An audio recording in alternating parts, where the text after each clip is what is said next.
আল্লাহ রাব্বুল আলামিনের কাছে দোয়া করা, আল্লাহ আপনি রমজান পর্যন্ত পৌঁছায় দেন। ইয়ারমাদুয যুনুব আইয়ুহাররিকাহা বিআমালিস সালিহা, যেই মাস গুনাহগুলাকে জ্বালায় দিবে, গুনাহগুলা পুড়ায় দিবে, সেই মাসের জন্য দোয়া করবেন। রমজান পর্যন্ত যিনি পৌঁছায় দিবেন তিনি কি? আল্লাহর কাছে এই সময় সবচেয়ে বেশি দোয়া করা, আল্লাহ রমজান পর্যন্ত পৌঁছায় দিয়ে। এটা 1 নম্বর দায়িত্ব। 2 নম্বর দায়িত্ব, মাইকের আওয়াজ যে পর্যন্ত যাচ্ছে, মা বোন সহ যদি কেউ সফরে থেকে থাকতেন, সফরের সময় আপনার রোজাগুলো কাজা হয়েছে, ভাঙতি হয়েছে, এই রজব মাস আসলেই সেই রোজাগুলো রেখে ফেলতেন। আরেকটা রমজান আসার আগে অবশ্যই যেন আপনি রোজাগুলো যেগুলো কাজা হয়ে গেছে, ভাঙতি হয়ে গেছে, এমন অসুস্থ ছিলেন রোজা রাখতে পারেন নাই, এই রোজাগুলো এখন রেখে ফেলবেন। আম্মা জানেরা এই সময়ে রোজাগুলো রেখে ফেলতেন। এটা 2 নম্বর প্রস্তুতি। রমজানকে স্বাগত জানানোর জন্য 2 নম্বর প্রস্তুতি হচ্ছে যাদের ভাঙতি রোজা আছে রেখে ফেলতে হবে, কোনোভাবে আর ঢিলামি করা যাবে না। 3 নম্বর প্রস্তুতি হচ্ছে এই রজব মাস আসলেই নবীজি নফল রোজাটা বাড়িয়ে দিতেন। নফল রোজাটা বাড়িয়ে দেওয়ার মধ্য দিয়ে রমজানের প্রস্তুতি নেওয়া। এই জন্য আমরা যে অবস্থায় আছি, সোমবারে, বৃহস্পতিবারে, অন্যান্য সময় রোজা রাখার অভ্যাস যাদের নাই, অন্তত এই যে মাঝখানে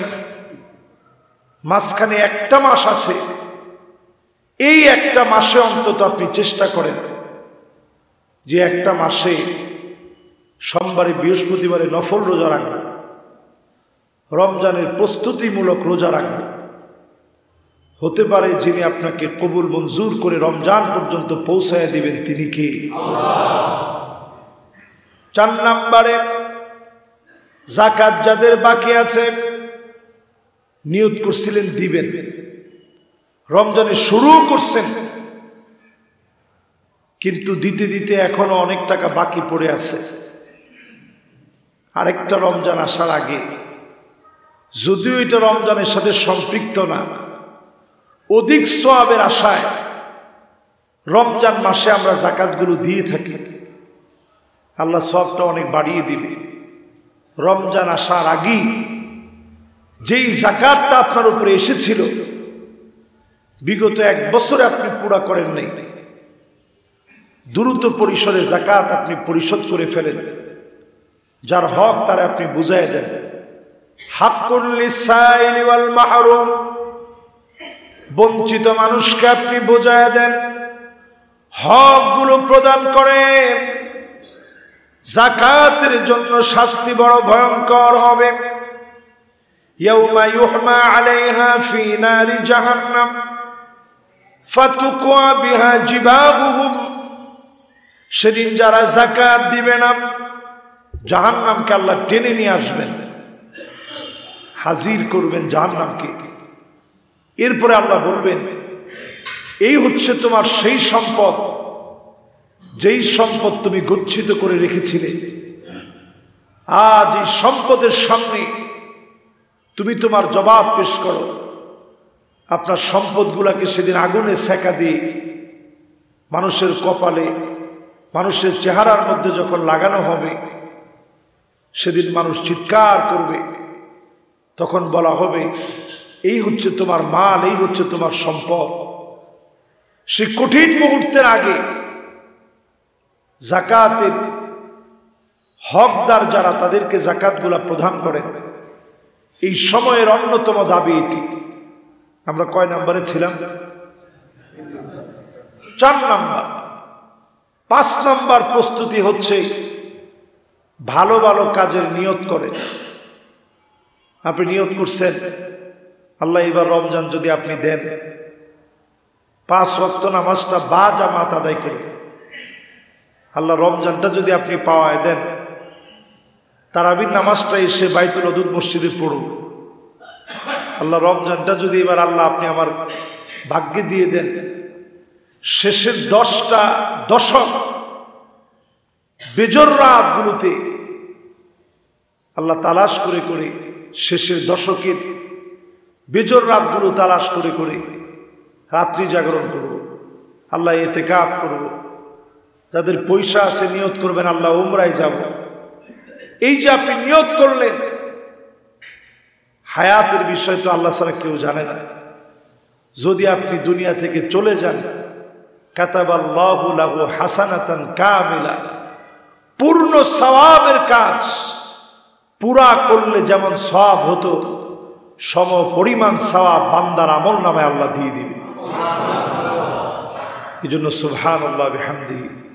রমজান আসার আগে সবাই নিয়ত করেন আল্লাহ ভালো ভালো সওয়াবের কাজ করুন। রমজান আসার আগে 6 নম্বরে যদি কাউকে কষ্ট দিয়ে থাকে,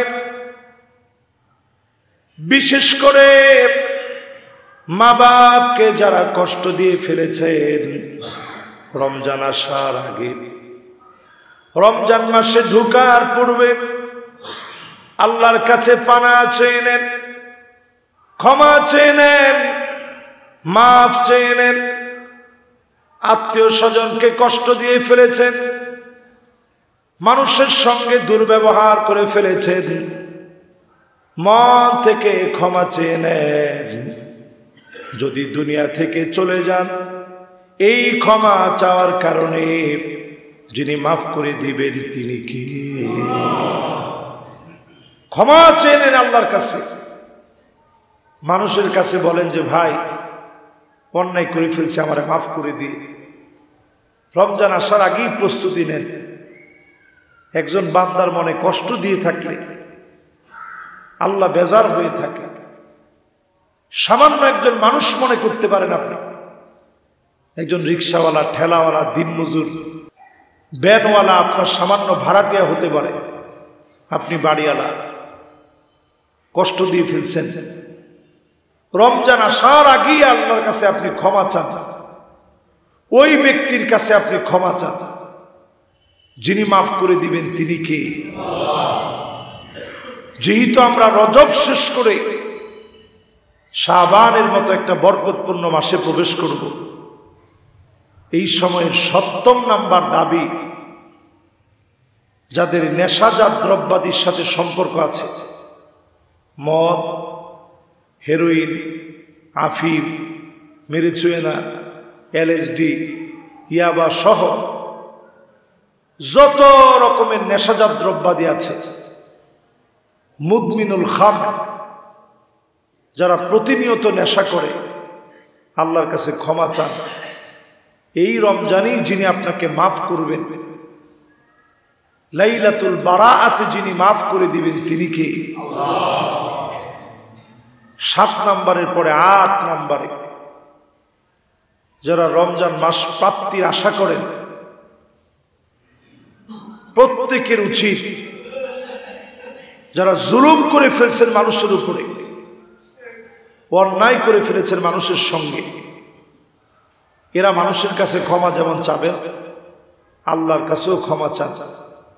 কারণ জালেম যদি দুনিয়া থেকে বিদায় নেয়, নবীজির শাফাত যারা পাবে না, এর মধ্যে এক শ্রেণীর লোক হচ্ছে যারা জালেম। এজন্য আল্লাহর কাছে ক্ষমা চেয়ে নেন, যিনি আপনারে মাফ করে দিবে তিনি কে? এরপরে আসেন 9 নম্বরে। রমজান প্রাপ্তির জন্য 9 নম্বর আমল হচ্ছে অধিক পরিমাণে ইস্তেগফার করা।